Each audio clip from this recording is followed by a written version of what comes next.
So this story happened when I was around 7 and in a restaurant with my parents. I was playing in the restaurant playground when I heard a girl around my age ask me if I want to play hide and seek. I was on a swing and I enjoyed it, so I said no. And then her mom appeared and boy, she was angry. EM, how dare you not want to play with my kid? Me, I don't want to play hide and seek. EM, well, insert kid name, is bored and needs someone to play with. Proceeds to hit me. Me in a crying voice, but I said no. I look at the girl and she was laughing like this is some sort of joke. EM, she's a good girl and needs someone to play with. Then a waiter saw us. Waiter, why are you yelling at that child? EM, he doesn't want to play with my kid. Waiter, well, he can choose for himself. At this point, I'm just sobbing and the girl is laughing so hard.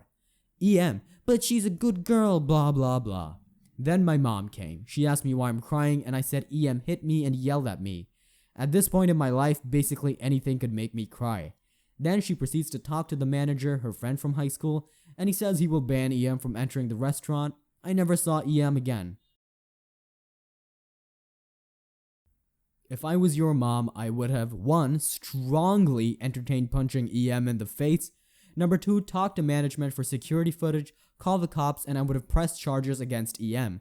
She would have learned a quick lesson via the judicial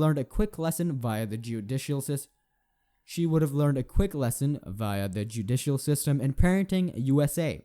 I likely would have gone with option 2, but 1 would have been super tempting.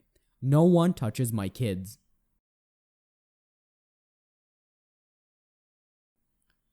This reminds me of the time back in 91, me and my 3 younger siblings were outside our house playing among each other. One of our neighbors, this loud woman, came out and started screaming at us to play with her brat of a son. My mom was in the kitchen and heard the shout, so she came to investigate. Mom, what's going on? EM, make your kids play with my kid. Mom, I will do no such thing. If they want to play with him, they don't have to. EM, Bubbles. NN, shrug. We never knew him to go by anything else. Go over and play. Me and my siblings, we don't want to play with him. EM, well, you're gonna. Mom calls to us, you 4 get in the house, you can play out here later. EM throws race card. Mom, go screw yourself. FYI, we tried including him, a lonely single child, into our activities before that day, but he was a very rambunctious child and shoved my younger siblings. His skin had absolutely nothing to do with us no longer wanting to interact with him. I have to assume the fact your mom didn't see this happen gave her enough pause, but in my mind I'm imagining myself actually see someone hit my child, and I'm trying to mentally prepare myself so that I don't end up in jail for assaulting someone in front of my child. On the off chance this were to ever happen, because my gut reaction immediately went to, does this bitch get the backhand or something even more salty? Next story. I was looking for a Staples easy button as a gag item to put on top of a large radio tower for a climbing class I was hosting/organizing just before the world went sideways in 2020. I see online the local one has 2 versions in stock and at least 15 of each. One version is even on sale. I was getting some work done on my truck at the dealer a short walk away, so I headed over after dropping it off. The store has maybe 4 to 5 employees in the front chatting. I'm one of 2 customers as there was an older lady getting things printed. I spent maybe 15 minutes looking but can't find them anywhere, so I go to the desk and ask. The woman there says they should be out somewhere, so I ask where. She just rolls her eyes and says they must be out then. But I could order online. Okay, well, it was just for a stupid laugh and not worth paying for shipping, but as I go to leave, I check my phone and see I still have the webpage open. I also see they have an order online and pick up in an hour option. Great! I have nothing better to do as my truck was supposed to be ready in about 2 hours. I found a nice desk chair in the back of the desk display area to sit at where I could see most of the store from, then I ordered it for pickup. A moment later, I see an employee leave the front area with a small printout. He proceeds to walk around for a while, passing me a couple of times. He can't find them either. After another 10 minutes, he goes back to the front and gets another person to start looking. More fruitless treks around the store, and I can see they're starting to panic. As I am in a swivel chair, I have a great view of everything and can rotate as needed. Thus far, I seem to be unnoticed. Now 3 of them are looking. Another few minutes and a manager has appeared to see what's happening. Finally, he gets everyone to start looking other than another employee still helping the old lady. I overheard him commenting on how other things are not in the correct shelves either, after what has now been 1.5 hours since I entered the store. They realized the buttons are still all in a box up on a high shelf. The desk woman I originally dealt with is asked to go get a ladder and has to come past me. Now she finally realizes what happened and makes a very lovely face at me. She finally gets the box down and takes one out to the register while the manager has everyone else gather around to start organizing the store. I still haven't received the item ready to pick up email, but I get the call my truck was ready. I notice she's glaring at me but must have entered it as ready as I get the email. Now, as these formerly chatty employees are being put to work, I walk up to the register and get the pickup from her. As soon as I start walking to the door, I hear her manager call for her to come help. Thanks for the tip to order online.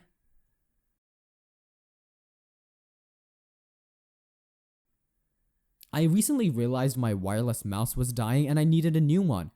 After checking a couple other stores and realizing they stopped carrying them sometime in the few years since I last bought one, is it really that hard these days to find a full-size wireless mouse? I saw on another store's website that they still had them, and the location less than a mile away from me showed 4 in stock. Great, I'll just swing by there and get one. Except when I got there, the place where they were supposed to be was empty. I asked an employee if they'd been moved or something, not a check in the back sort of thing, just a are these in a special display somewhere or something thing. I was informed I'd have to order one from online and pay nearly half the price of it again for shipping. Except their website was still showing that the location had them in stock. So later that afternoon, curious about what would happen, I ordered one for in-store pickup. Either they had them, in which case now they would have to find it, or they didn't, in which case I didn't know what would happen. But hey, it was worth a shot. At the very least, I'd know. And maybe it would get them to update their site listing. Wouldn't you know, I got an email the next morning that they were out of stock and would I like to convert that to an online order with free shipping. One day later, I had a package with my new mouse sitting on my doorstep. Pulled a similar move at Walgreens. I needed some antacids, and online they were $3 or $4 cheaper than in store.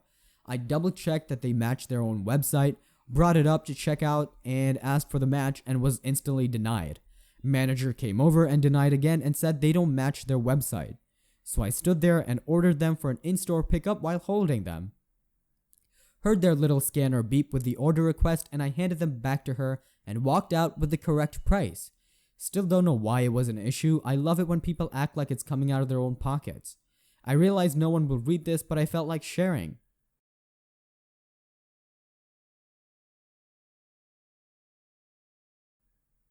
Misshelving is my pet peeve when in the big orange box, but I think it's mostly because customers put things back wrong. When a customer grabs a few items and then notices one is not what he wants, but he can't remember where he got it, he'll just put it in any box on the shelf.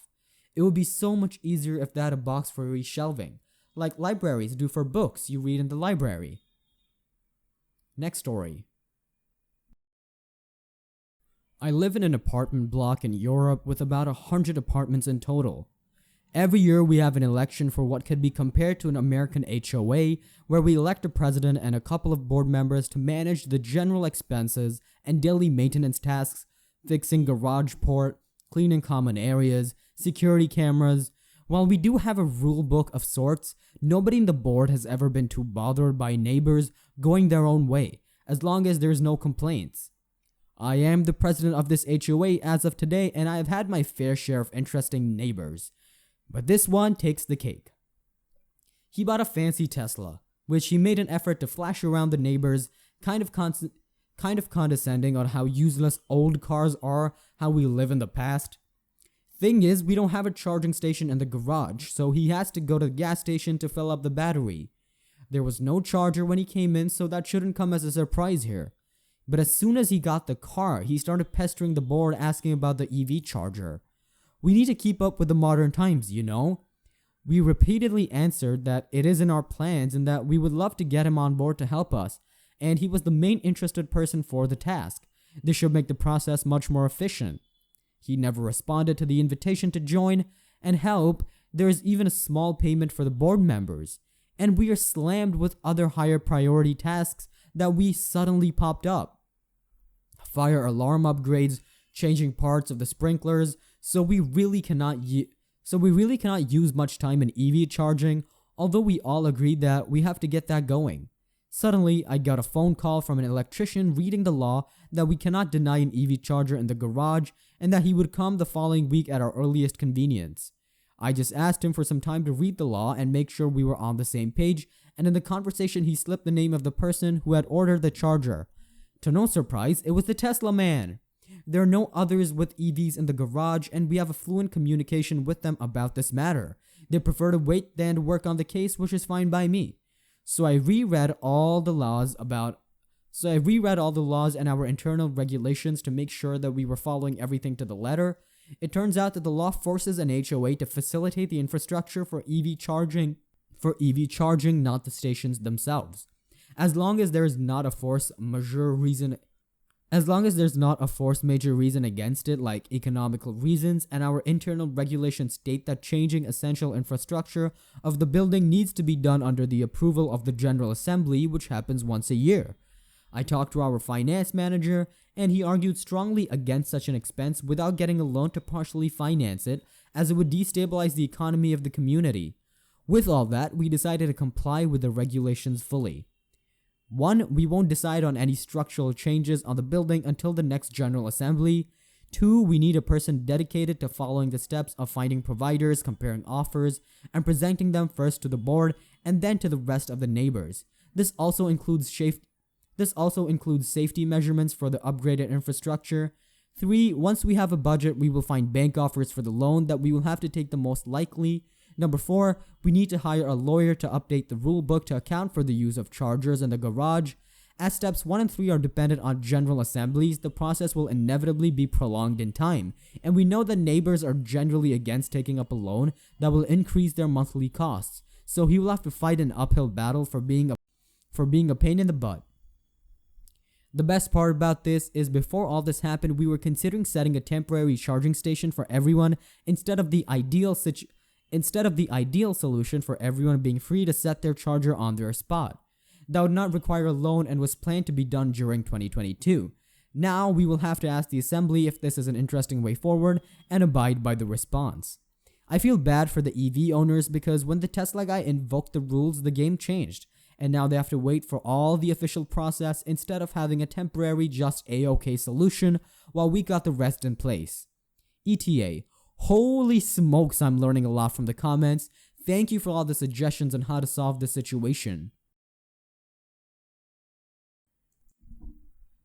I lived in a condo and it wasn't built with EV chargers. If any of the co-owners wanted a charger, all they had to go is hire an electrician and install the charger and wire it from the building input, install a counter for their usage tied to their electrical utility bill back to their spot.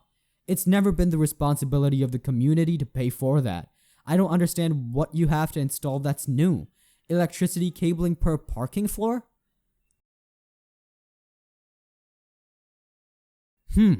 As I know from the updated law, WEG Rect, is that you must allow each individual owner to get permission to set a charger for his own, but not on cost for all owners. One tip, depending on what kind of garage in some areas comes up with the new fire regulations in case of an overheated battery, not every fire department is able/could help in case of emergency in an underground park, so they'll ban the charger in such buildings without updating the fire sprinkler, etc. Next story. I went to get my hair cut this weekend. I was over at the haircut place running some other errands. I figured I would stop real quick to see if I could get a haircut before they close. The place, a national chain, closes at 5 p.m. and I got there at 4:05.